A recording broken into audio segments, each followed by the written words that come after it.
Bom dia, meninos. Então, hoje a gente vai falar sobre respiração celular.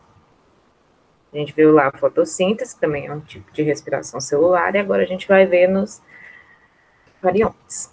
Então, vamos lá. Respiração celular é o processo de oxidar a matéria orgânica para a gente obter energia, né? ATP. E ela não acontece no pulmão, como a gente espera, né? Tá respirando ali o ar, passa pelo pulmão e tal, mas ela não acontece literalmente no pulmão. Ela vai acontecer em uma das organelas que a gente já estudou lá na aula de citologia, que é a mitocôndria, né? Passado. As mitocôndrias, elas vão possuir uma membrana externa, aí que estão vendo, uma membraninha lisa, externa, e outra membrana interna, que é essa cheia de vesículas aí, tortinha, enrugadinha, que vocês estão vendo. Ela vai ter um espaço ali entre essas duas membranas, né? E uma matriz mitocondrial. O que seria essa matriz mitocondrial? É como se fosse o citoplasma próprio da mitocôndria. Que ela ali ela vai ter o seu próprio ribossomo e o seu próprio cromossomo, ou seja, seu próprio DNA. Pode passar.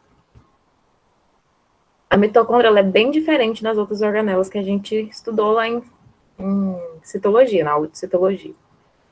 Porque ela tem origem de uma bactéria. Então, lá, muitos anos atrás, um eucarionte primitivo fagocitou, ou seja, vamos dizer assim, comeu uma bactéria que era capaz de usar o oxigênio, né, da atmosfera para obter mais energia dos seus alimentos. E assim, esse eucarionte ele passou a usar essa bactéria para conseguir mais ATP, mais energia para o seu corpo.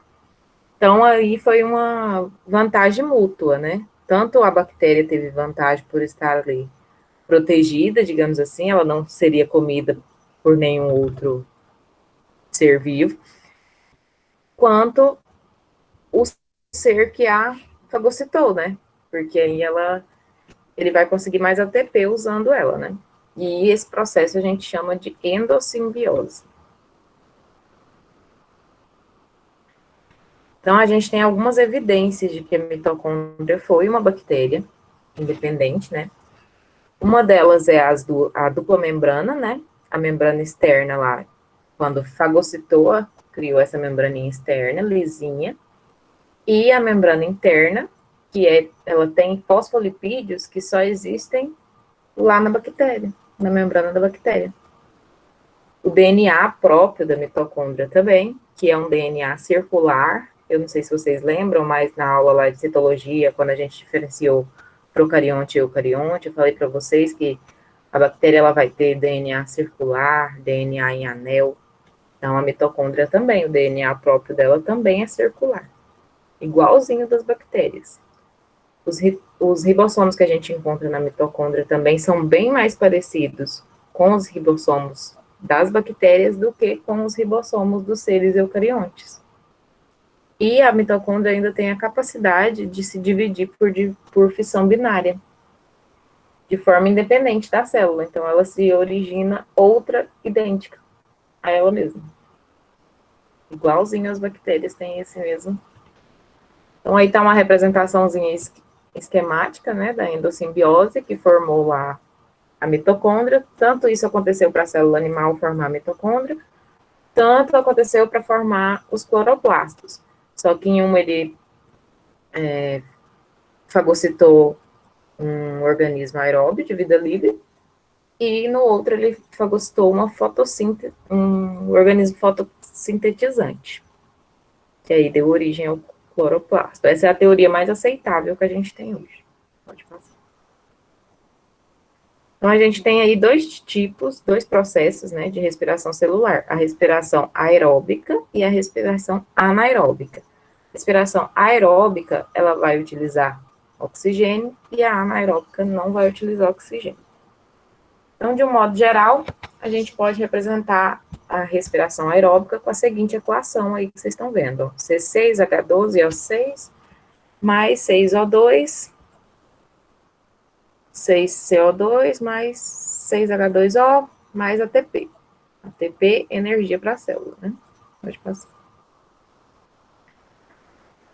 Na respiração, a gente vai ter 3 processos, 3 etapas aí que a gente pode separar. A gente vai ter a glicólise, que é anaeróbica, o ciclo de Krebs, ou o ciclo do ácido cítrico, vocês podem encontrar esses 2 nomes, que é a aeróbica, e a cadeia transportadora de elétrons, ou cadeia respiratória, ou fosforilização oxidativa. Vocês podem encontrar esses 3 nomes. Pode passar. Então, agora a gente vai ver cada uma das etapas. Na glicólise, vai ser a oxidação da glicose. Ela acontece na mitocôndria, mas o processo vai começar mesmo lá no citoplasma da célula. Então, a glicose, ela vai ser quebrada. Uma glicose que tem 6 carbonos, ela vai ser quebrada em 2 moléculas de piruvato, e vão ter 3 carbonos cada um. Nesse processo, que vai acontecer lá no citoplasma, as células são... No citoplasma da célula, né, ele é consumido ali 2 ATPs e produzidos 4. Então, se ela consome 2, produz 4, vai sobrar aí um total de 2 ATPs, né, formados nessa etapa. Então, além do saldo desses 2 ATPs formados, vai ser formada também uma molécula de NADH, que ela vai ser usada na próxima etapa. Vamos lá para a próxima etapa, que é o ciclo de Krebs, que a gente vai ver muito, vocês vão ver a maioria dos lugares esse nome. A gente olhando assim já dá um desespero, né? Porque parece ser bem complicadinho. Mas o que acontece? Então, aqui na glicólise foi formado o piruvato, o ácido pirúvico. Lembrando que era uma molécula de glicose com 6 carbonos, formam 2 moléculas de piruvato. Então, o piruvato ou o ácido pirúvico, ele vai chegar aqui, vai acontecer a oxidação dele, e ele vai ser transformado em acetilcoenzima A, ou acetil-CoA. A gente vai ver, pode ver esse nome por aí também. Nesse processo, já vai ser liberado... Deixa eu ver se a Ana me responder. A internet da Nalu caiu, mas acho que deu para finalizar a parte dela. Nesse processo já vai ser liberado aqui CO2 e NADH. Então, o que vai entrar no ciclo de Krebs é a acetil-CoA, acetilcoenzima A. Então, ele entra aqui, e é importante, vocês não precisa desesperar com esse ciclo, vocês só tem que entender que ele vai ser quebrado. Então, aqui, o ácido cítrico, ele tem 1, 2, 3, 4, 5 carbonos, ou 6 carbonos. Ele vai ser, a cada uma dessas etapas, essa molécula vai sendo quebrada e vai liberando energia. Então, aqui, com ácido cítrico, quando ele é quebrado, ele vai liberar NADH2. Aqui, mais uma vez, vai ser liberado CO2, entra NAD, sai NADH recarregado, né? Tem a liberação de CO2. Aqui, ó, tem a liberação de ATP. Então, é só isso que vocês têm que enxergar nesse ciclo. Que a cada quebra de uma molécula, de cada uma dessas moléculas, vai sendo liberado energia, vai sendo liberado CO2. Então, aqui sempre vai ter sempre o que vai entrar é a acetilcoenzima.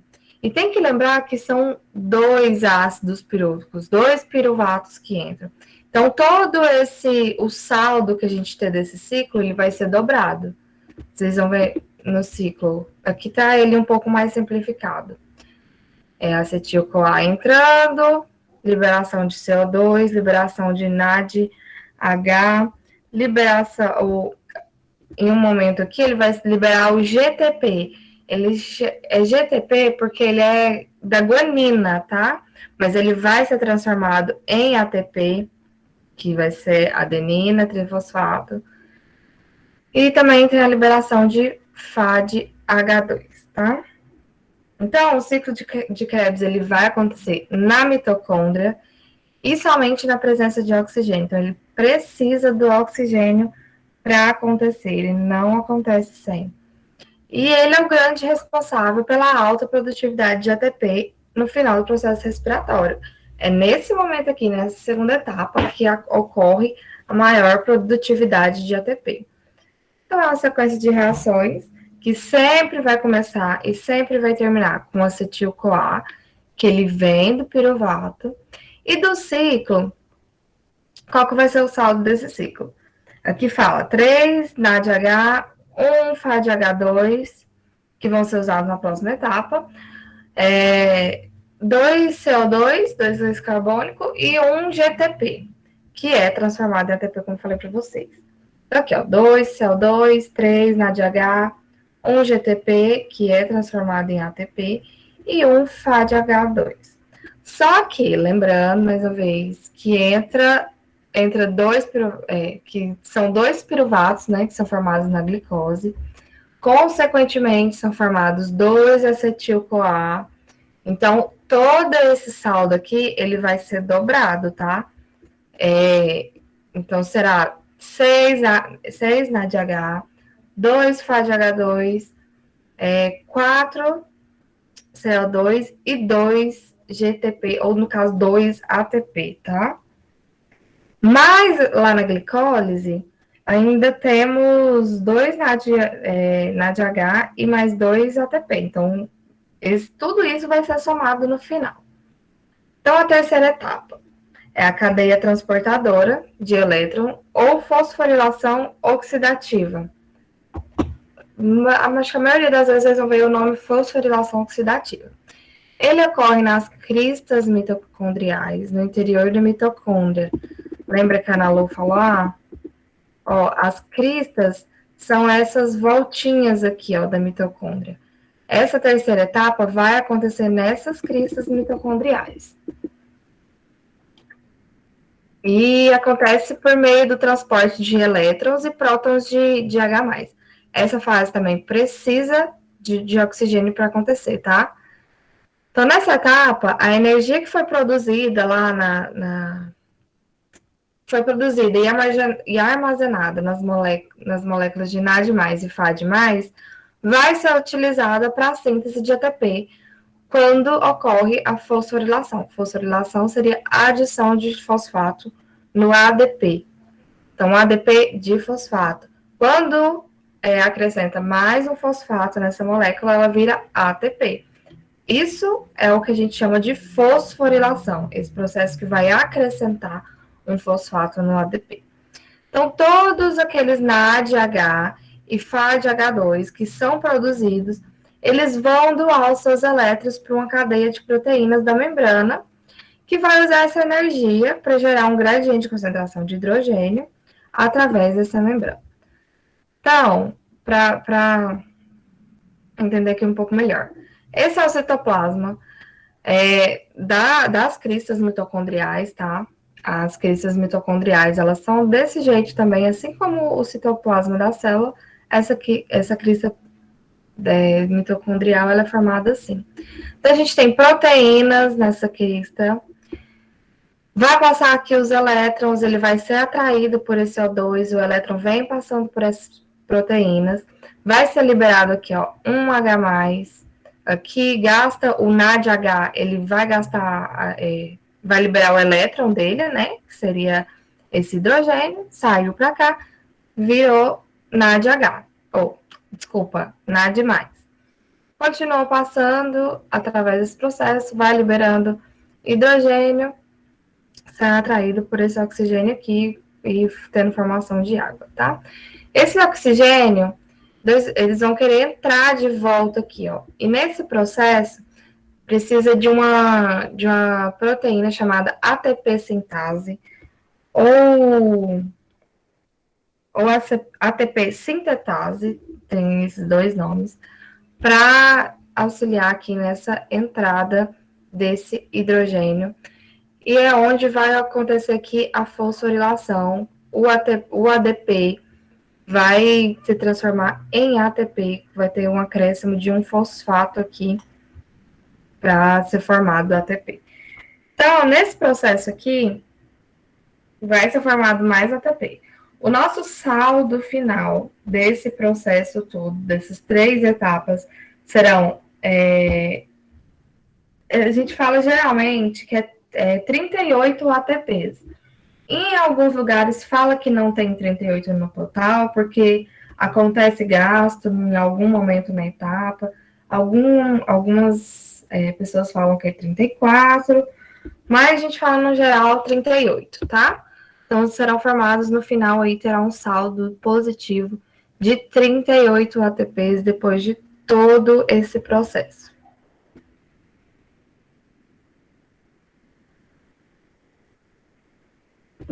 Então, aqui uma representação, a glicose, o oxigênio, que entra na célula, aqui a mitocôndria, quando a gente fala citossol, é a mesma coisa que citoplasma, tá?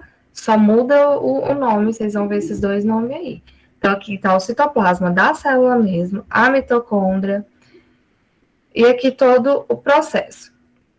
Então, a glicose, que vai ser transformada em piruvato, nesse momento já tem liberação de ATP, essa parte, a maior parte dela acontece no citoplasma mesmo. O piruvato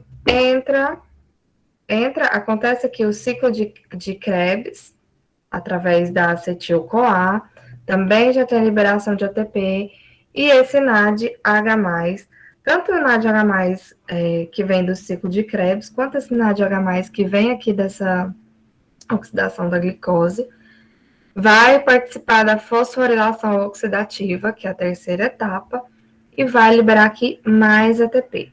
Além disso, tem liberação de dióxido de carbono e de água. Esse é o dióxido de carbono que a gente libera na nossa respiração também, tá?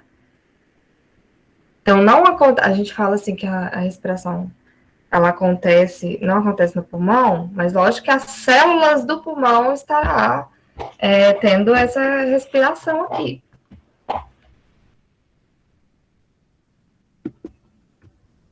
Então, a diferença é o que eu estava falando para vocês lá, daquela 3ª etapa. A diferença de concentração de H+, entre a matriz mitocondrial e os espaços entre as matrizes, né, na intermembrana, que a gente chama, faz com que esses íons H+, queiram passar de volta para dentro da matriz. Então, esses hidrogênios vão passar pelo gerador de ATP, que é a proteína ATP sintase, como eu falei para vocês, que a cada processo vai sendo liberado hidrogênio, aqui também foi liberado hidrogênio, e esse hidrogênio ele quer entrar de volta. Então, tem essa proteína chamada ATP sintase, por onde o hidrogênio vai passar. Então, do mesmo modo como a água ela passa pela turbina da usina hidrelétrica, é o que vai acontecer aqui, vai passar e vai liberar energia. Então, os elétrons vão passando de uma proteína para outra, até serem finalmente usados para fazer a ligação entre os H+, e o oxigênio, que é o chamado aceptor final de elétrons. Por isso o nome dessa 3ª etapa. Essa etapa, tanto essa etapa quanto a 2ª etapa, só acontece se houver oxigênio. Se o oxigênio não tem aceptor final de elétrons e cadeia de transporte, e se a cadeia parar, o processo de NADH e FADH2 vai acumulando até inibir o ciclo de Krebs. Então, se tem excesso dessa energia, vai parar vai inibir o ciclo de Krebs de continuar acontecendo e produzindo mais energia, porque já tem energia, já está ali acumulando, essa energia não está sendo gasta e vai interromper ali. Na ausência de oxigênio, ou, por exemplo, em situações que não está formando ATP suficiente, como no exercício intenso, o organismo vai usar o piruvato formado na glicólise para fazer a fermentação. Então, em casos de exercício intenso, esse piruvato ele vai ser usado de outra forma para fazer a respiração, digamos assim. Quando a gente está em exercício, a gente tem mais gasto de energia e, consequentemente, tem mais uma dificuldade de oxigênio ali. aonde vai acontecer a respiração anaeróbica. A respiração anaeróbica, ela não precisa do oxigênio para acontecer. Então, em ambientes onde o oxigênio é escasso, como nas regiões marinhas, por exemplo, né, e lacustres mais profundos, então na região mais profunda do mar, por exemplo, que é mais difícil de obter oxigênio, os organismos eles precisam utilizar outros elementos para receber os elétrons. Não só no fundo do mar que isso acontece, tá? Isso acontece, a gente vai ver aqui que acontece em muitas bactérias, em alguns fungos também, e até no próprio corpo humano. Então, muitas bactérias utilizam compostos como, por exemplo, nitrogênio, enxofre, ferro, manganês, entre outros, para fazer essa respiração. Então, algumas bactérias não são capazes de realizar respiração aeróbica, a respiração que usa do oxigênio, porque ela não possui a enzima que participa do ciclo de Krebs. Esses seres, algumas bactérias, por exemplo, pode até morrer se entrar em contato com oxigênio. Essas bactérias que podem morrer em contato com oxigênio são chamadas anaeróbicos estritos ou anaeróbios obrigatórios. Um exemplo é a bactéria que causa o tétano, aquele bactéria que a bactéria que comumente, né, fala que encontra em ferro enferrujado, que é perigoso na hora que a gente corta, né, tem que tomar toda uma vacina lá. Essa bactéria, se ela entrar em contato com o oxigênio, ela morre. Então, ela faz respiração anaeróbica, que não precisa do oxigênio para acontecer. Então, outras bactérias e fungos podem ser anaeróbicos facultativos. Por quê? Porque eles podem realizar fermentação como um processo alternativo quando não existe oxigênio. Então, é facultativo, por quê? Facultativo a gente fala que tipo, eles podem escolher. Quando tem oxigênio, faz a respiração aeróbica. Quando não tem, eles podem fazer a respiração anaeróbica. Então, eles podem fazer eles conseguem fazer esses dois tipos de respiração. Na fermentação, não tem a etapa de cadeia transportadora de elétrons, e são substâncias orgânicas que vão receber esses elétrons. Então, tem diferentes tipos de fermentação que produzem o composto a partir da molécula de piruvato. A primeira etapa vai acontecer normalmente, lembra que ela não precisa de oxigênio para acontecer. Tá? A quebra da glicose, ela vai acontecer da mesma forma. A diferença é que não vai acontecer nem a segunda nem a terceira etapa, como na respiração aeróbica. Então, tem dois tipos de fermentação, que é a fermentação lática e a fermentação alcoólica. Na fermentação lática vai ser produzida ácido lático, e na fermentação alcoólica vai ser produzido o etanol, ou seja, álcool. Esse processo não ocorre na mitocôndria, e sim no citoplasma. E essa fermentação produz só 2 ATPs, ou seja, é uma quantidade de ATP muito pequena se comparado com a respiração aeróbica. Então, ela não é bastante para sustentar alguns organismos como nós. Então, se a gente tivesse só a respiração anaeróbica, não seria suficiente. Mas ela é o bastante para algumas bactérias e para alguns fungos. Quando é produzido álcool, esse álcool produzido, esses fungos que fazem essa respiração, que são usados para produzir as bebidas alcoólicas, por exemplo. Então, o álcool utilizado como bebida ou combustível também, tá? Que a gente abastece o carro, ele vem dessa fermentação alcoólica produzida por leveduras. Além disso, a fermentação alcoólica ela vai liberar CO2, ou seja, gás carbônico, e também é usado na produção de pães, bolos, para que as bolhas de CO2 que são liberadas, que vão fazer com que a massa do pão fique fofinha. Mas a gente não tem álcool no pão, né? Por quê? Porque quando vai no forno, ela evapora. Então, isso é muito interessante. Tanto a produção, por exemplo, de cerveja, a produção de vinho, a produção de pão, de bolo, tudo depende. O fermento que a gente fala, aquele fermento biológico que vai na hora de fazer a massa, tem leveduras, ou seja, fungos, digamos assim, que vai fazer essa respiração anaeróbica. E é esse processo de respiração anaeróbica que também a gente pode falar que é a fermentação, né? Que vai fazer, por exemplo, o bolo crescer, que vai fazer a bebida ela ser alcoólica, que vai fazer ela ter álcool. Então, é muito utilizado essas leveduras ou esses fungos, né?